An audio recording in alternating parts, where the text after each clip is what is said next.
What's up guys, my name's Diachronic, your host here on this Destiny 2 video, and today we're going to be talking about some very important issues revolving Destiny and Destiny 2 and the future of Destiny 2 that a lot of people have been throwing around lately. So we're about 2 months into the Destiny 2 life cycle. You know, PC just got it a few weeks ago. We're about two and a half months in, and the next DLC is coming out, or the first DLC is coming out, Curse of Osiris, in the beginning of December. So we're actually really close, about like a half a month away, maybe less than half a month away. And a lot of people are asking, and have been saying over the past few weeks, is Destiny dead? Now, this is not some new revelation. People have been saying this about Destiny for years. Pretty much like since a few weeks after Destiny 1 came out, people have been saying this, and it's not an uncommon thing for games to be heard. I mean, many games, like every Call of Duty, every single year, a few months after it's been released, everyone always goes and thinks, oh, well, you still play that game? Man, I stopped playing a while ago. I thought that game was dead.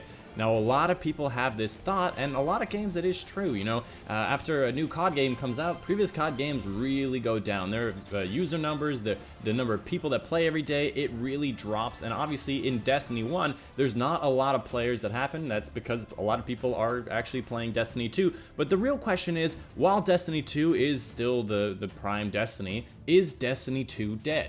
Now, there's a lot of ways you can define whether a game is dead, but in general, people would refer to the number of concurrent players on every single day to be a good measurement of whether or not the game is dead, or a measurement of the community as it stands. I would say in general, if a game has above like 100,000 different people, now that's a lot of people, 100,000 different people in a single day playing that game every single day for like an entire month, I would in general say that that's not dead. You know, you can get on Call of Duty these days and have like 5,000 people online and still find a team deathmatch game, and it's still playable, although kind of dead. But if they had 100,000 people, I'd say that that game is actually still doing pretty well. Now, if you look at Destiny's stat, and this is just stats that I pulled off of DestinyTracker.com, you can actually see that there's 1.4 million PvE players and 734.6 thousand Crucible players that happened literally just yesterday. Now, I know today is Sunday, so Saturday is obviously the biggest player, but that is an exorbitantly larger number than 100,000 people. That is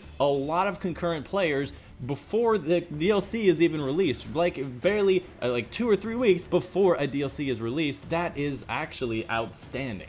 Now, I have my own opinions, and it'll probably be obvious later what my opinions are, but I wanted to talk about the yes and the no to that question. There's a lot of people who would say yes for a couple of different reasons. First off, it's too casual is what they say, you know? They're like, hey, it's really easy to get to 305. You know, you don't have to do the hard mode raid or the hard mode nightfall to even get anything better. You can do just regular raid, regular nightfall. You can actually get all the way to 305 without even playing a single bit of the raid or the nightfall. You can just do milestones over and over, doing public events over and over, never touching the raid, and you can get to 305, the maximum light level, without even doing it. And that's where a lot of people feel like they've been betrayed. But really, is that betrayal? Isn't that what we wanted all along? What we've been asking for? Less grind, being able to do what we want? All of a sudden we have it and we're like, hey, that's not what I wanted. That's the question that we really need to ask ourselves. Just because everyone else can reach the upper levels, does that make that less important?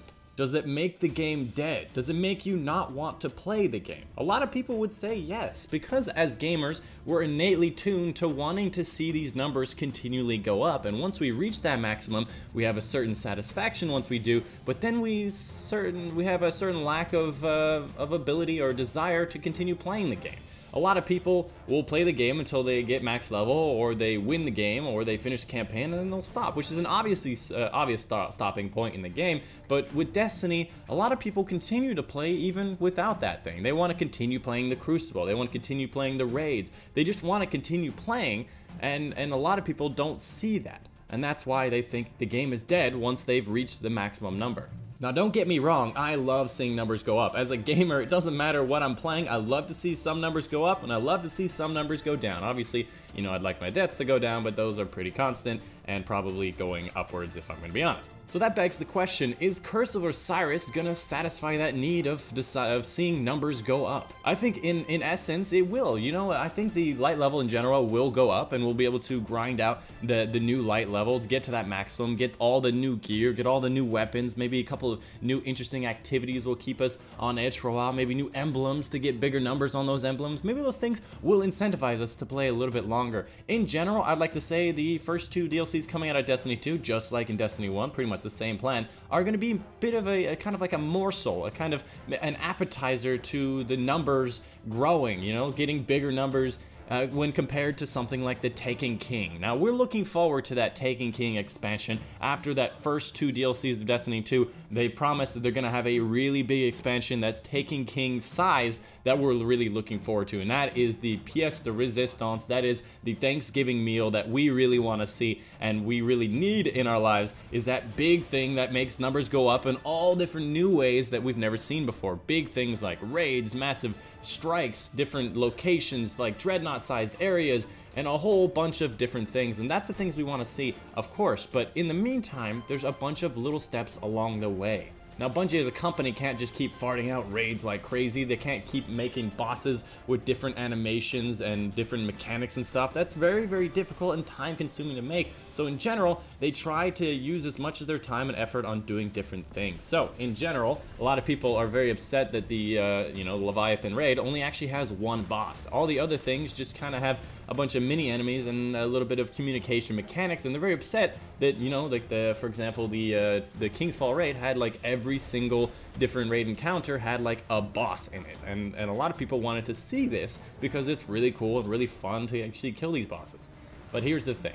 If Bungie has to create these bosses, the mechanics, animations, create these big texture files and crazy things that make them really look really cool, they actually spend a lot less time on making other raid content. Which comes to the next point, is that the next raid is actually gonna be in the Leviathan again. And people are upset because they don't get a new area, but because they don't have to make a whole new area for it, that means they can put in more content, more replayability, more things to do without having to design a whole new set of things. So personally, I'm excited for the fact that it's in the Leviathan raid. I mean, they've kind of strayed away from the word raid and just kind of said raid content. So I'm kind of a little iffy if this is going to be like a Prison of Elders kind of thing. But in general, I'd like to say that the fact that it's in Leviathan might mean that we'll have more things to do, and it'll take longer to do and have higher replayability. And I know I'm kind of ranting at this point and kind of being obviously on the yes side, or the no side of is Destiny dead, but I think I'm looking forward. You know, I'm optimistic. I'm not bagging on every single thing. You know, I'm not saying, God damn it, I need the Mononon, the better devils. Come on, Bungie, why can't you drop for me? And I gotta say, I didn't get the sweet business until like a month and a half into the PlayStation version, but still, I'm not mad. I'm looking forward to Curse of Osiris. I'm looking forward to the fact that it's you know, it's relevant to the Vaults of Glass. I think that that's a really cool and nice tie-in for those diehard Destiny fans.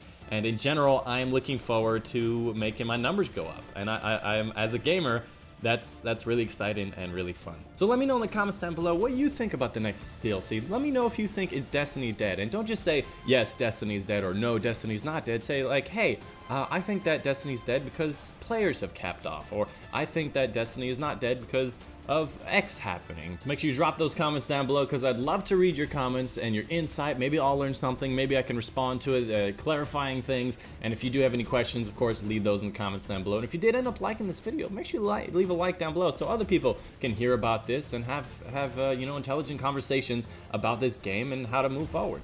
But anyways, I've been your host, Diachronic. Hope you guys did enjoy, and I'll see you guys on the next one.